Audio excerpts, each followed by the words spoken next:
রাজ্য group C, group D, SSC, RRB এবং যে কোনো কম্পিটিটিভ এক্সামে ভূগোল থেকে কতটা পড়তে হবে জানো? এই একটা শর্টস দেখলেই পুরো জিওগ্রাফি সিলেবাস ক্লিয়ার। তাহলে প্রথমে আমরা দেখব বিশ্বের ভূগোল। বিশ্বের ভূগোল থেকে কী কী পড়তে হবে? ব্রহ্মাণ্ড, পৃথিবীর উৎপত্তি কীভাবে হলো, পৃথিবীর আভ্যন্তরীণ গঠন, ভূ আকৃতি, বায়ুমণ্ডলের গঠন উপাদান, বায়ুপ্রবাহ, ঘূর্ণিঝড়, জলমণ্ডল, জলবায়ু, পৃথিবীর ভূতাত্ত্বিক ইতিহাস ও বিশ্বের প্রধান উপজাতি। 2 নম্বরে দেখব আমরা ভারতীয় ভূগোল।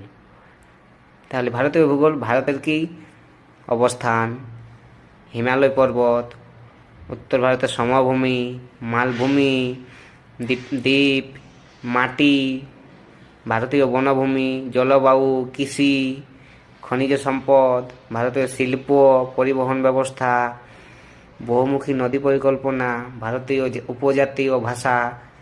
মোটামুটি ভারতীয় ভূগোল থেকে এগুলো দেখলেই হয়ে যাবে।